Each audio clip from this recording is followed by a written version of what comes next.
們現在已經來到了牛津大學這邊了，也是英國的最高學府之一，這是第2好的名校，僅次於劍橋大學，就我們昨天去參觀的。今天呢，會帶大家參觀一下在整個牛津大學城這邊的建設啊，有名的東西，跟着我們的鏡頭一起帶大家看看啦。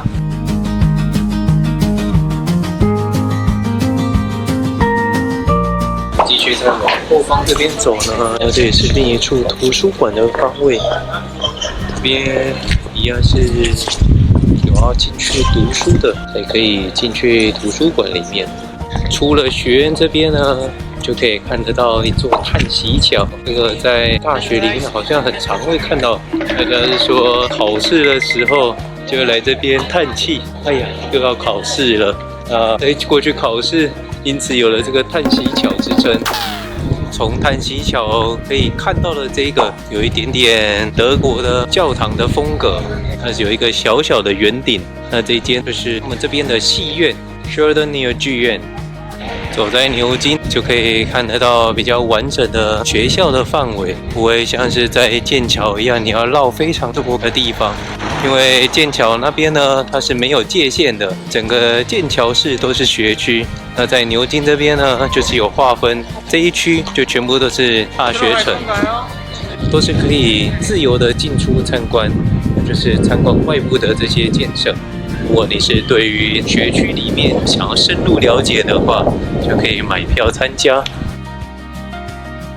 從牛津的校區走出來，這裡可以發現了一座非常漂亮的圓形建築。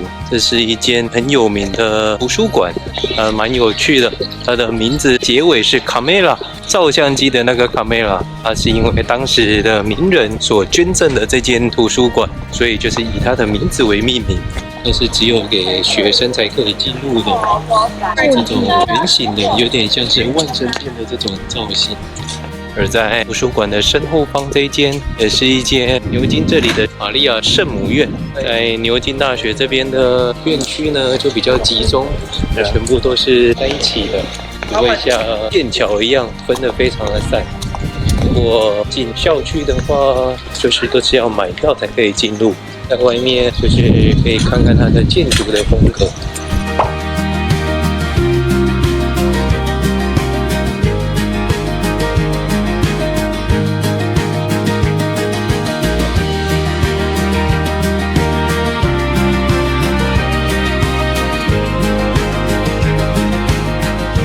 只要是這種黃色的建築，這個就是原本的牛津大學的院區。因為是學區的關係，所以全部都是圍起來的。那我們沿着牛津的校區走過來呢，這邊就算是牛津的市中心了。在這邊呢，這一段，如果你開車進來啊，進來這邊就要被強制徵收過路費了。英國好像很多的地方都是這樣，你只要進了他們的範圍，有點像是意大利的 BLT 的感覺，進到老城的地方就要收費。那意大利的話，那邊是只有居民才可以進入。在這條街道上呢，蠻熱鬧的，看起來是跟劍橋比較不一樣。整個劍橋院區全部都是古色古香的老建築。在牛津這邊有一些比較現代的建設，而且它的路段也是比較大一點，比較多這種大巴士可以經過。我們就沿着這條路走吧，看一下還有什麼東西。在牛津的這條道路這裡也有一條美食中心，在學生下課時間就會來這邊用餐吧。是啊。真的好多是亞洲菜、泰國菜啊、拉麵，然後後面一點呢就是賣一些小東西的。在牛津這邊呢，也是愛麗絲的發源地，愛麗絲夢遊仙境就是在這邊取景的。牛津大學一路走過來呢，這邊就有一個卡爾法克斯塔。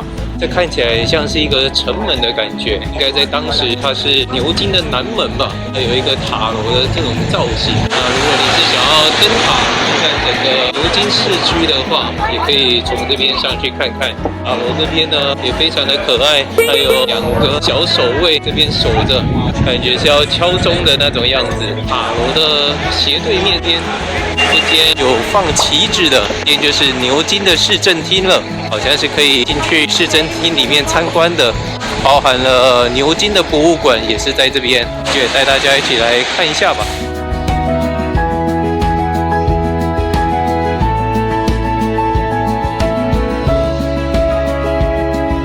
今天市政廳裡面呢是有會議，所以沒有帶大家上去參觀。從市政廳再過來呢，這邊就是牛津最有名的一個景點了。牛津的基督學院，哈利波特就是在這邊取景的。裡面有一個非常有名的學生餐館的後，不過呢，現在剛好是中午的時段，然後是沒有開放給遊客參觀的，要到2點的時候才有開放。我們的時間有限，沒有辦法待到2點，然後這邊就沒有帶大家進去看看了。除了是哈利波特有在這邊取景以外呢，就連愛麗絲夢遊仙境也是有在這邊拍攝的。基督教學院這邊斜對面有一間愛麗絲夢遊仙境的商店了。比較了昨天的劍橋大學跟今天的牛津大學，感覺牛津這邊真的是小了許多。這也是一間全世界第4排名的大學，大家也喜歡像來這樣的大學讀書嗎？在底下留言，比較喜歡劍橋的風格還是牛津的風格？我個人呢還是比較傾向於劍橋的，那邊是一個如詩如畫的一個學區啊，非常的漂亮。今天的影片就到這邊結束啦。